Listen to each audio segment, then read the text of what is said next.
Good morning, good afternoon, good evening. Bob heard me say this earlier and probably thinks, why is she saying good morning, good evening, good afternoon? Because I don't know where you are in the world. You could be mid-morning, which some people are, or you could be in Pakistan and it's very early morning, about 8 or 9 o'clock. No, it's earlier than that. Or you can be in China. Anyway, wherever you are, it's sometime in the morning. And why I'm going into great depth about it, I have no idea. This is Carla of Carla of Rehan Allahwala's World of Connections. Too many shows in one day. And I am here today to talk to Dr. Bob Choat, who is a neuro-linguistic programmer. I had him as a psychotic earlier today, but he really isn't a psychotic. And he will be telling us about his work, his life, and his passions. And just a reminder, this show is sponsored by the Institute of Peace, which is an online organization promoting peace one conversation at a time. Having said that, Bob, can you do an introduction of yourself? Sure. As Carla introduced me, NLP, neuro-linguistic programming, is part of what I do, besides psychology and neuroscience. And I love really working the whole mind body. I'm known as the transformational grand master.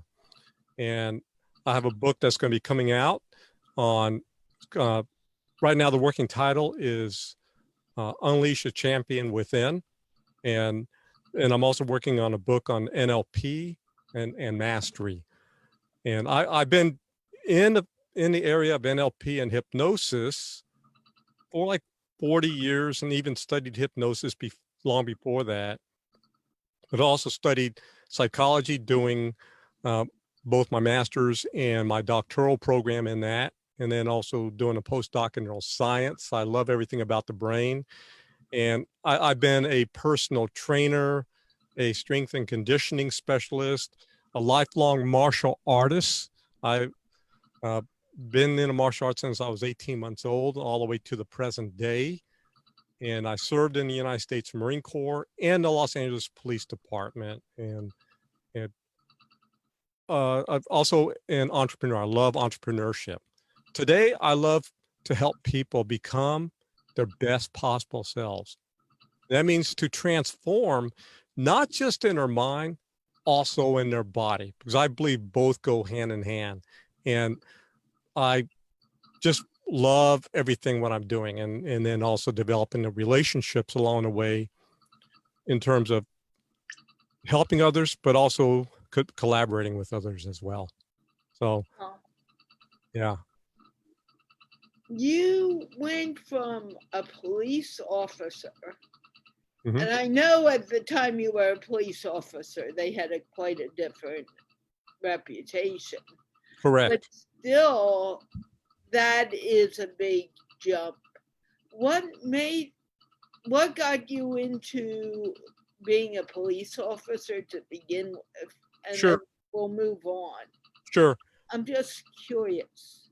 Yeah. So back when I was in the Marines and getting close to getting out, the LAPD and the LA County Sheriffs were actively recruiting me to join their departments. And I think that was common back in those days. They wanted guys who had served and everything to come in and bringing that sort of mindset, and just not a giving up kind of mindset. And I was recruited, and I had previously been like, in essence, with the LAPD in terms of training them. So their SWAT team came down to Camp Pendleton and trained with us and everything. And their brand new SWAT team, should I say. It was new. And so they trained with us in First Force Recon. And And so I got to meet a lot of the people, and because I lived in the city of Los Angeles after I got out, uh, I talked to police officers all the time. And so I said, you know, this is maybe a good transition for me, going from the military back into the civilian world and still wearing a uniform. And then after doing that, I found that it wasn't for me. I enjoyed parts of it, and it was a different time period. Carla, if you remember the series Adam 12, Oh, yeah. yeah. I never watched it, but I remember the name. So they, yeah, Martin Milner and Kent McCord were the stars of it. And the police units, the Plymouths that they were driving, they didn't have the light bars like we had today. They had the siren in the center, and then they had the blinking lights like this on either side. That's what I was driving, the old kind of Plymouths. So it was like dating way back in those days. And then I remember the very first light bar during my last year with the LAPD, they finally got the light bar in, and I was getting out, but I thought it looked like a Christmas tree on top. It didn't fit my perception of what a police unit was supposed to be like. And but I got out, and I started doing like bodyguard security work, and also part-time acting, because I had my SAG card at the time. And because I had done a commercial when I was getting out of the Marine Corps, and just in one of those accident Greyhound commercials. I was at Greyhound bus station. They wanted a guy in uniform to do that. So I was doing that part-time, and just finding my way. I was teaching women self-defense, which I love to teach. And even now I still think about like the self-defense, but up here, this was a good transition for me, because one thing I understood, that what I was doing before was wanting to protect. When I went to Marines, was I wanted to protect others. Same thing being a police officer. And that stemmed back to my childhood, because I had an abusive childhood from my father, yet I still wanted to be the protector. And I think this stemmed from my mother getting me into martial arts when I was young, and watching the old George Reeves Superman series. And I wanted to be like George Reeves as Superman. So I tried being like Superman, because Superman could protect all these people. So that's what I wanted to be.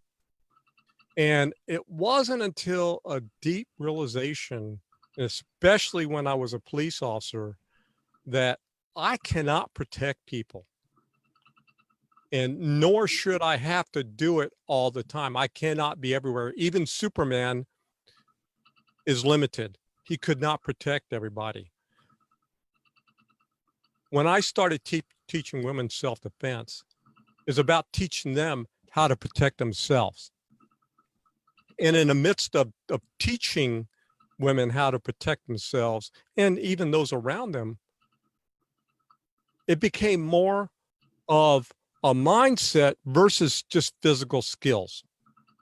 And that was huge for me to really understand that I had to get into their mind, to teach these women how to, number one, be confident that they can handle themselves.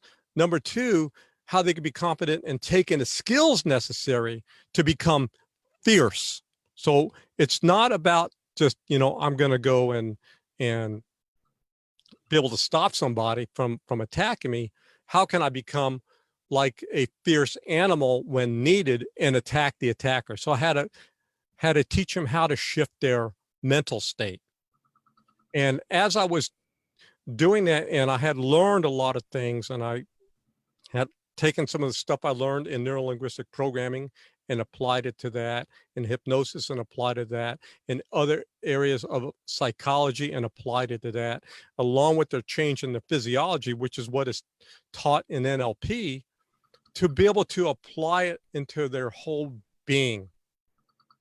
And then what's needed, and how they can even use to even like their smaller stature to their advantage, because a lot of guys, you know, they won't think that a little girl can hurt them. And I'm not very big, but I can take on a lot larger guys who have no skills and they don't have the right mindset either. And that's where it all stems from, up here. So I realized that. And I said, you know, I need to look more into this. As I became an entrepreneur and doing what I did there, and even in entrepreneurship, mindset was very, very important.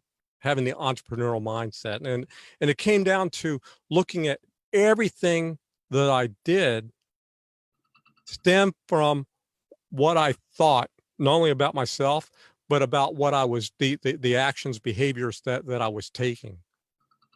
And being able to absorb the information coming in and filtering with the right set of beliefs and getting the right experiences and so forth allowed me to make better decisions. So I started growing and growing and growing as I learned more and more and more. I had to learn about myself, which was really key. Had to become more self-aware. And I looked back and I said, I have to overcome certain fears. And I had to utilize what I was learning. And one of my greatest fears was not getting shot at, even though that's scary, and facing physical danger. I think my greatest fear, and as you know, I've been a stutterer, and yeah, getting out in public and speaking in front of a group, that was my greatest fear.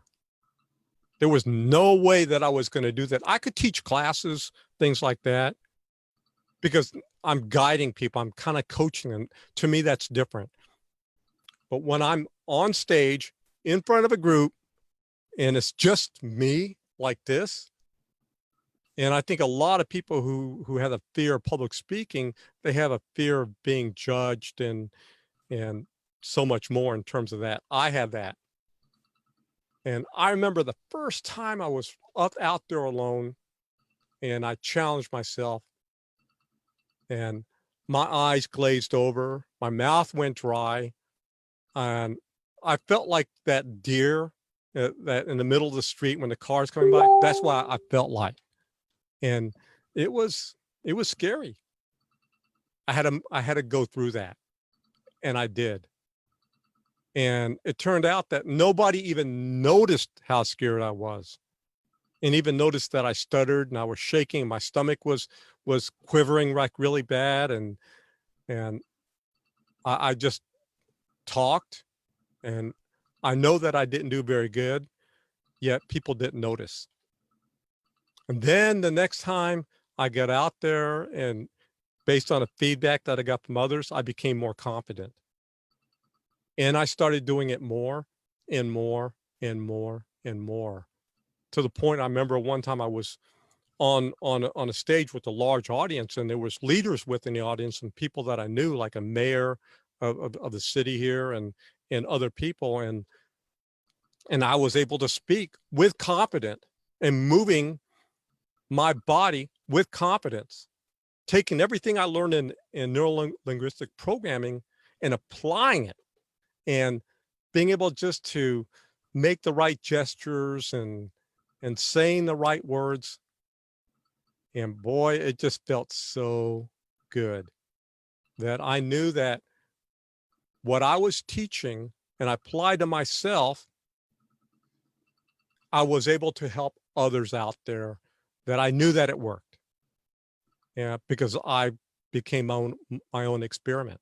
So I applied it throughout my life, all the way to still doing it now. And as I continue to learn other things, I'm learning how the brain works within all this, and how our physiology works as being connected with our brain through all this. And that's really, really, really key. And yeah, I just love to see other people thrive, to grow as I coach them, and seeing them to what they're doing. And one of the things I challenge a lot of my coachees when I coach them is to do things they never thought that they would do, whether that's physical or mental or otherwise. And I I challenge them to continue to grow no matter what. And I have almost every one of them. I challenge them to write a book. And I would say about 75% of my coaching clients have written a book, which is pretty awesome. So to become a published author and seeing that and holding that, like Sophie Nabani coming out with her book, Optimize Your Creative Mindset, and that was going to be starting. I pictured a 150-page book, and as we went through this process over almost a year now, actually less than a year, that the book and the first book of her book series grew from that to 427 pages. So she went above and beyond writing a book on her iPhone. And You wrote it on her phone? she wrote over 115,000 words on her iPhone. She did all her research on her iPhone and wrote it doing the thumb, typing, nothing on her computer because she didn't use a computer. She used her iPhone for everything. Oh my gosh, I didn't realize that. Yes, she wrote her whole book on her iPhone.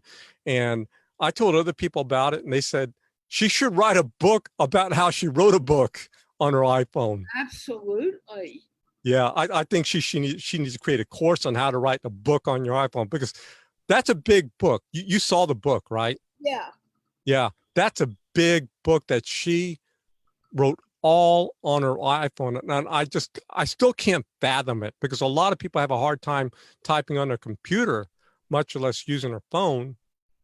But she did that, and her vision is not that good. She has a hard time looking, but she still managed to write that many words in English, because English is her second language, not her primary language, her second language.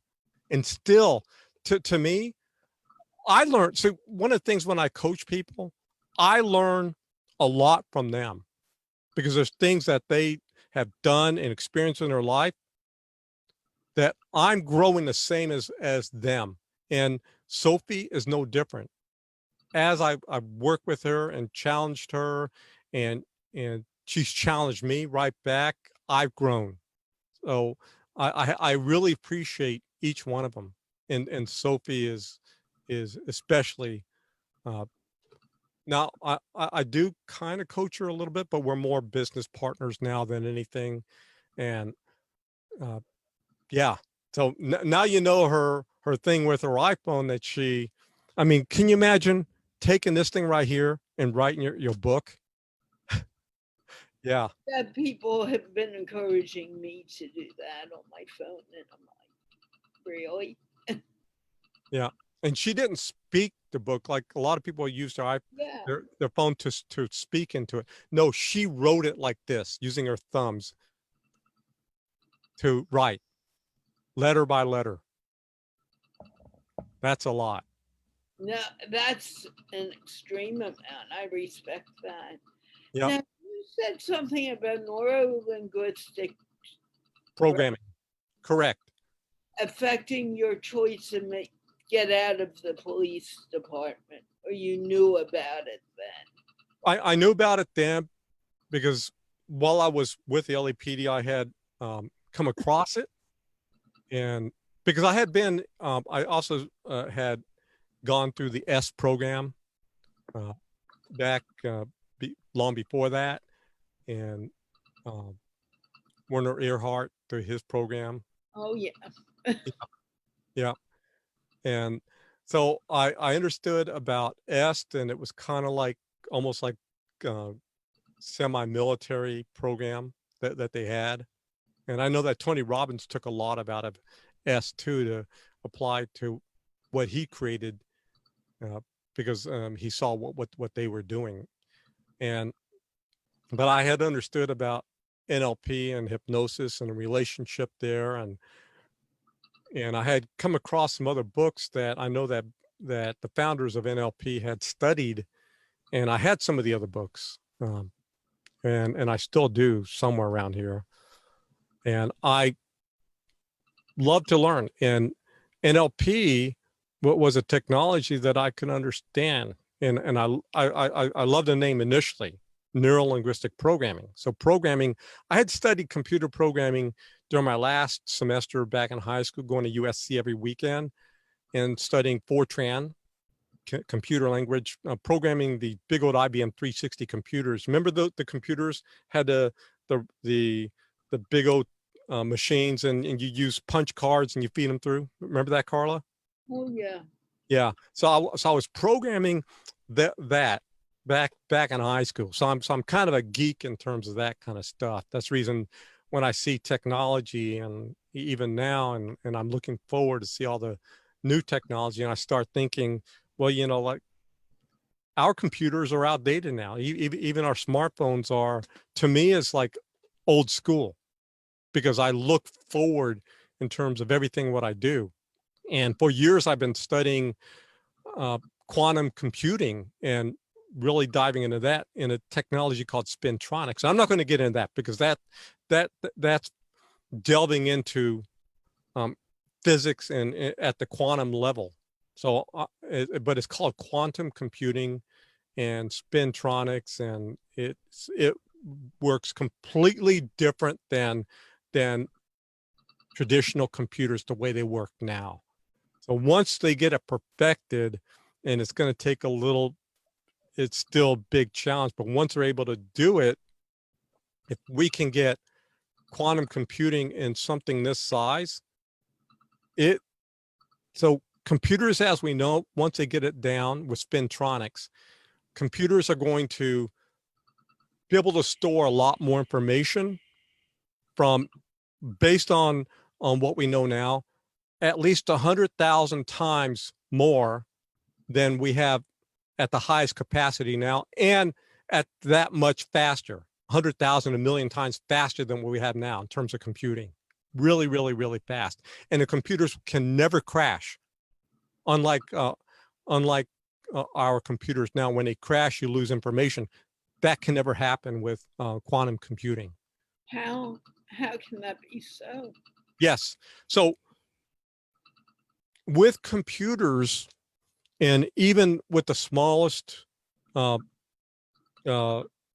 electronics within something like the iPhone, with computers, because it's made out of like hardware, like most of it uses like gold or platinum, and they have gates that open and close. That's the reason we have like ones and zeros. So we have digital technology. So whenever we type something in, we have like one gate, and it works all the way down at the electronic level, but it's metal to metal. So like a 1 means a closed gate, and a 0 is an open gate. So it's like 1 and zeros, but it works through the whole integrated circuitry. So we have processors within that it operates that. So every time you type in a letter, it corresponds to ones and zeros going across. But they open up in terms of certain sequences, but it's metal to metal. Quantum computing using spintronics works much different. It's not a linear pattern or even a parallel pattern. It's kind of like combination of both, but it's like, so it's throwing, so if you can imagine like electrons at that level, so the electrons and molecules are the ones now opening and closing, and not like metal. So all the way down to that subatomic level that they're opening and closing. But so the way spintronics works, it's just what it means. It's spinning electronics. And every time you would type something in, but it spins, and then, and by the way, it can never be hacked either. I mean, it's unhackable. Yeah. Because of the way the whole thing works. But it's the subatomic level. It doesn't crash. It'll stay that way. And I'm excited on the future. Now it's going to make artificial intelligence like multitude times better. It's going to actually, I would believe, leading to true intelligence, not artificial intelligence. I think there's going to be a new standard in terms of that, where we're going to have true thinking machines at that point, once they get quantum computing perfected. Because I look into that. Again, like me using NLP to help people to program their own selves and using hypnosis and everything. Also look at computers and a relationship there, because I'm also a systems thinker. I look out and think in systems, the interconnectivity of everything, of people, of computers, of cars, of nature, everything.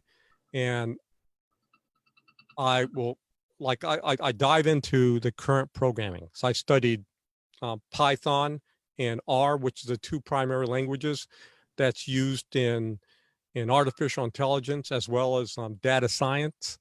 And so I loved studying that kind of stuff, but also love to see how can this connect to everything else that we're doing. And so would this make like video conferencing like we're doing now a lot better and easier to use? Yeah. So what we have now is so, I mean, it's amazing if we look back at what we had in the past. But imagine this. We're now in the realm of quantum computing. So as me and you are talking right now, we're doing it streaming across across the United States. yes, or another part of the world. Now we're seeing a video version. Now imagine we're sitting across from each other and we're having a conversation as if we're right there. Imagine that. Seeing each other in person in a three-dimensional, having that kind of conversation. But we won't be really three-dimensional. See, I sometimes wonder, are we not a form of computers? And we are controlled by another higher being, and we're computers. Well, we just don't know it.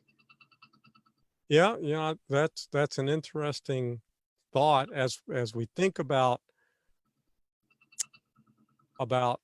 life. And if you ever look at an image of a brain as it's being fired, I mean, with all the connections within a brain, and you're seeing it operating, you're seeing it light up and everything like that. But you look at the neural connections of the brain, and if you were now to look at the universe and able to see the dark energy and dark matter and the connections, the weave of connections in there, you put what the brain looks like inside, not the mass, not like the way we see the brain like this, but the way the brain is actually communicating with each other through all the neurons and everything, the activity that's going on. And you see the universe side by side, and guess what? It looks exactly the same. So who knows? We might even be inside of a giant brain in that sense, communicating. I wondered if we were many times. Mm-hmm. And it's been my curiosity. Maybe we are not as smart as we think we are. It's just another being telling us, go this way, go that way. Well, you think about a higher level being, and we look at like, so now I'm going to get into the human brain. And again, the human brain, this brain is in essence the same brain, the same size brain, and operates the same way as our Paleolithic ancestors did 100 to 200,000 years ago. It hasn't changed. That's the reason people today are very reactive, because we're living in a world that this brain was not designed to interact in. Yes, we're very intelligent compared to other beings in this world, but yet we're still a product of a past that was very simple compared to now. We live in a complex world with complex issues, especially our current issues, what's going on now, the multifaceted issues that came out because of this pandemic. Our brains were not designed to handle what's going on. So either we're going to have to scale up. Now, with our bodies, the way our bodies are now and the way our heads are made, we cannot really grow our brains anymore unless we become really huge with thicker necks and a large skull that will be able to handle that. So if there's another being that's at a higher level, maybe operating at a level that only at the quantum mechanic level, in terms of everything that's happening in a universe. So we look at quantum mechanics, and even though I studied physics and I have a bachelor's in physics, and I probably know more than the average person about it, and I studied heavily into it. As one of my mentors, Richard Feynman, said, he says, nobody can really understand quantum mechanics, and people that say they do, they're lying. Nobody understands it. So it's going to be maybe that being, like you said, Carla, there's some being out there that's really much more intelligent than us, and guiding our lives right now. Who knows? I don't think anybody will know. All I know is that we're dealing right now with a world that we were not designed to be in, not at all. And things have changed really fast over the last 100 years, which is a very short time span in human history. It's like a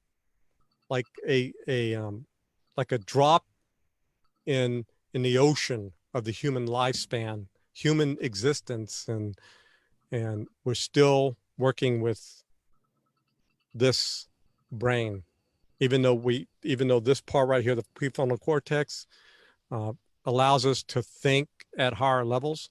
Most of the time we're operating at lower levels. And oh yeah, yeah. I mean, look at all the violence. Yes. That's not intelligent thinking. And there are geeks like us who talk about stuff like this, and people are like, what is this about? But yeah, I'm not infallible. I'm very fallible. Again, I'm limited no matter. So here, even the smartest person in a world with the highest IQ is still human, with human frailties. And as an issue becomes more complex, that our brains cannot handle it. And a lot of geniuses are able to focus in terms of one area, but when we have multifaceted issues all swarming in at the same time, it's very difficult to be able to step back and separate it. And because of that, even if you have an IQ of, let's say, 200, you're going to drop back down and really not be able to fully understand those issues. And then your emotional self is going to take over.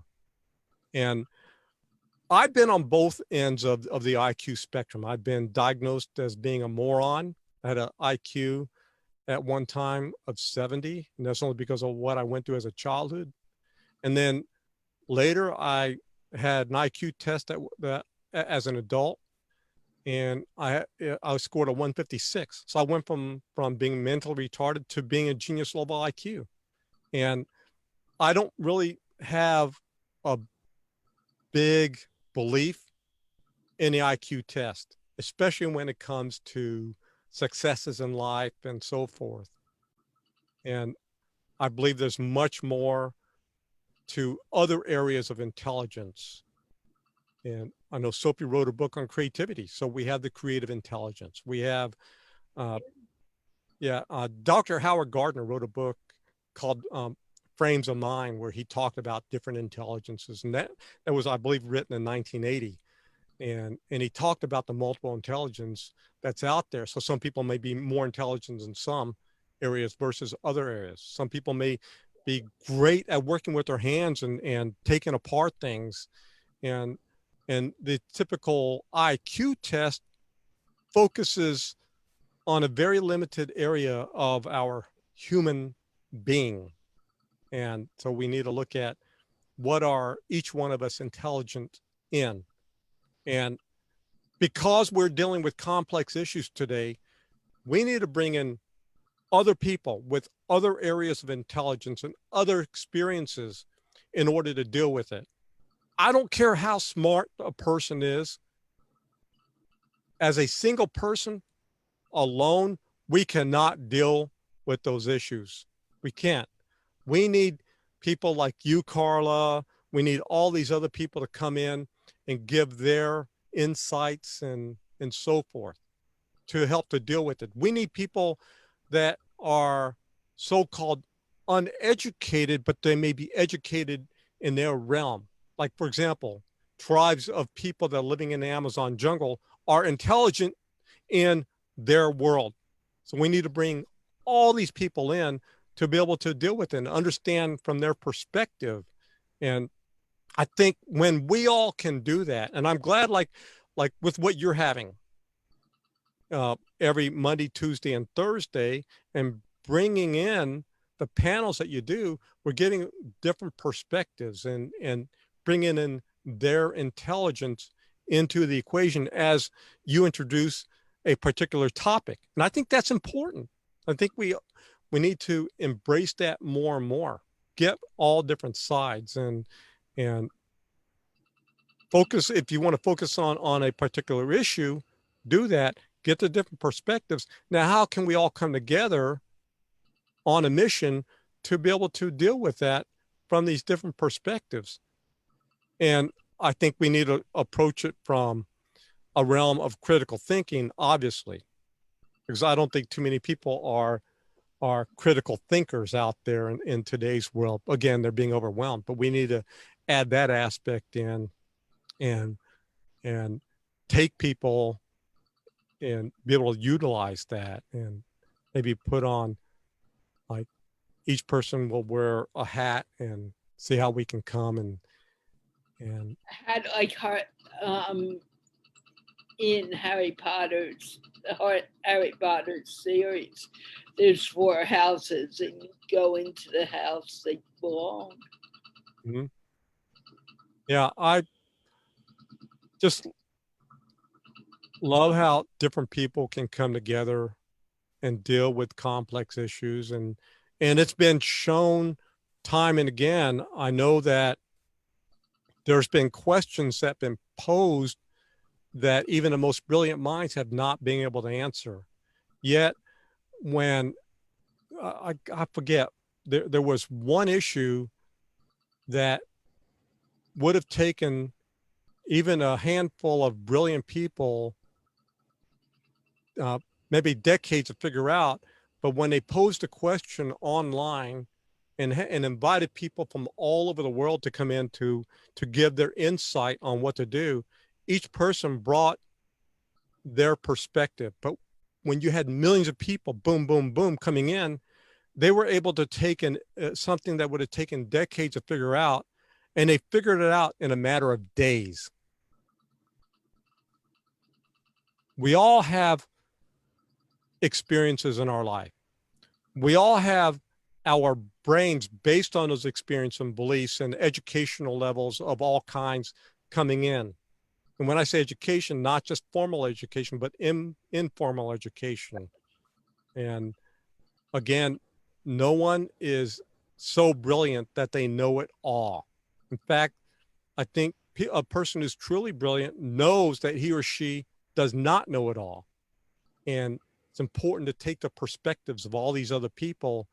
And if you have a problem you want to deal with, I would suggest sharing it out there and see the inputs that you get. Somebody, and maybe somebody will figure out one part, another person will figure out another part, and another person will figure out another part. And then other people who saw what was already done, they can take that part and then expand on it, and just grows and grows and grows. And very fast, you had a problem where now it was figured out by all these different peoples with all these different perspectives, and they come from all parts of the world. And I think when we can embrace that as human beings, we'll be able to solve so many global issues all over. But we need all of us to be part of that, and not just a few people who think that they know it. And yeah, I think that's really important. And yeah. Now, I know that you have other things to do this evening, and you have been talking, believe it or not, over 40 minutes. Really? Yeah. Wow. Okay. And I don't know what other plans you have, but I know that it's past 3 o'clock. Well, it's past 3. It's 3:11 my time. And I don't want to keep you longer than you need to be kept. Yeah, I can go a little bit longer. Do you have anything else that you want to leave our audience with? Sure. Yeah. I want to challenge each and every person out there. If you want to become your best possible self, and this goes back to the core of neuro-linguistic programming, because the definition I like to give is the learning and modeling of excellence. Find others that represent to you excellence where they've mastered in a given field. And I would suggest you finding more than just one person. Find multiple people. Study what they did, how they were able to become excellent in what they do, and see how you can model their behavior. Don't mimic, don't copy, model, and apply what works for you, because you're going to be different than that person. Apply to see what works for you. And that's the reason I say look at all these different people and take parts of each one and test it out on yourself, especially in an area that you want to rise up in, whether it's public speaking, whether it's computer programming, whether it's the study of medicine, psychology, being a parent or otherwise, or an athlete or otherwise. Take those parts and utilize them so you can become your best possible self. And now you created your own personal model of that area. And that's one of the reasons I work with my clients. I help them to discover that part. And yeah, so do that, challenge yourself, and test and test and test and test so you can grow and grow and grow and grow, and then rise up. Boom. That's good advice. Thank you. Thank you for spending your time with me tonight. Now, I know that you were supposed to be off by now, so I don't want to keep you head off. I'm gonna go, and I'm gonna go work out. Then I have a show that I have to do tonight. So yeah. Yep. Well, this is my fourth show today. Oh boy, now you need to get off. You need to take a break. Yeah, because I have another one later this evening. Oh, okay. Take a break there, Carla. I definitely am about to. I Okay. want to thank you for coming and speaking with me. And I want to thank our audience, those who watched. And hopefully, Bob, you'll be back on the Mindpour program very soon. I will. I definitely will. I'm not sure when. I'm not even sure of the topic for next week right now. But I want to remind everyone this program was sponsored by the Institute of Peace, which is an online organization promoting peace one conversation at a time. Let's wave goodbye. And we'll talk to you later, folks, because I will be back.